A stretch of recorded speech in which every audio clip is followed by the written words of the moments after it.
Imagine waking up in the morning, rolling over, and before your feet even touch the floor, your thumb is already scrolling. Notifications flood your screen, reels, stories, tweets, posts, news, memes, trends.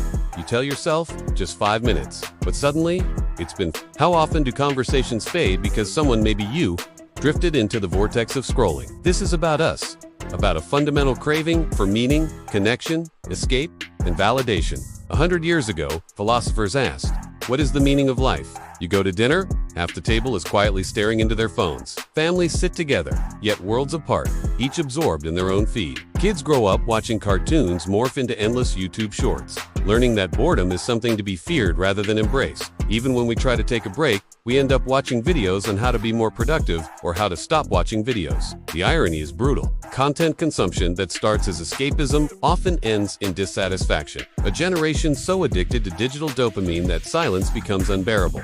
We are not powerless. Awareness is the first step.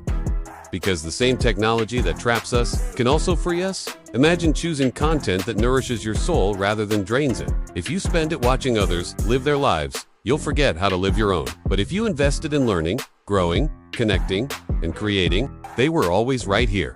Right now, wake up and resist the urge to scroll. First thing, replace an hour of mindless content with an hour of reading, walking, learning, or talking to someone you care about. Against the part of us that craves the easy, the mindless, the endless scroll, but also for the part of us that yearns for something more, something real, something true. Use technology to enhance your life, not replace it. The most powerful algorithm is the one running inside your own mind. The future of content addiction is real, but so is the power to break free. You get to choose what you feed it. You get to choose what grows. Follow creators who uplift, educate, and inspire. Mute the noise.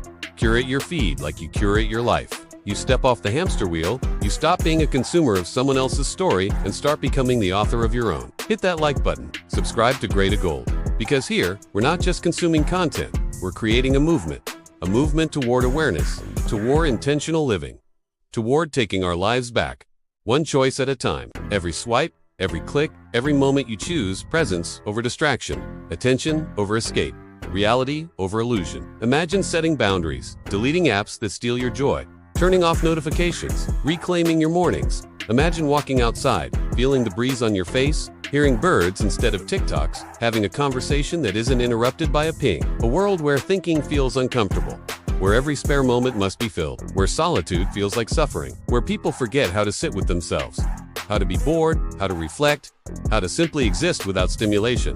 The more we watch, the more we compare. The more we compare, the worse we feel. And the worse we feel, the more we seek comfort by consuming more content. An endless loop, a hamster wheel for the mind.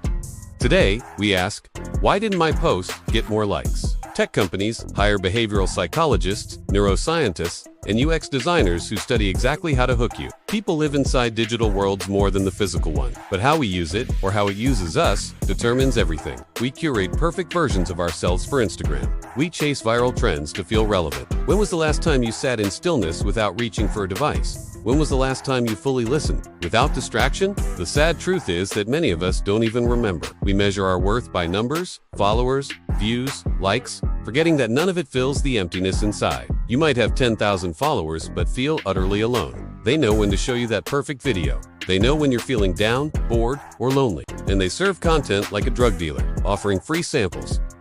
Except the product is your attention, and the price is your peace of mind. The future of content addiction, ISNT, just a tech problem.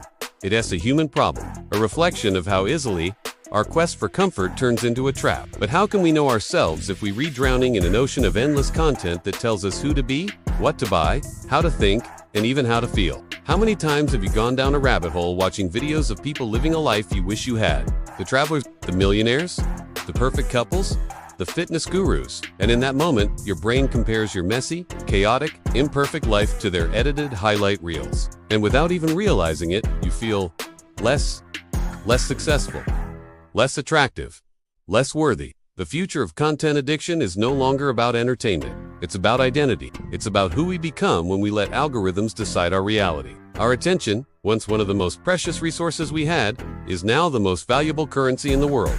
And the tech giants know it. Their goal isn't just to get your attention. It's to never give it back. Your coffee's gone cold. Your to-do list is untouched. And the day hasn't even started. Welcome to the future of content addiction. A future that isn't coming. It's already here. And whether we like it or not, we are all participants. It starts so innocently.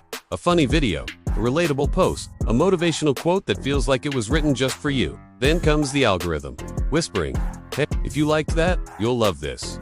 You tap, you swipe, another video, another post, another hit of dopamine. The modern digital experience is designed like a casino. No clocks, no exits, just endless stimulation. Our minds weren't built for this. They were built for focus, presence, and real-life interaction. Suddenly, our brains, the same ancient brains built for survival, hunting, gathering, bonding, are hijacked by endless streams of information designed to never let go.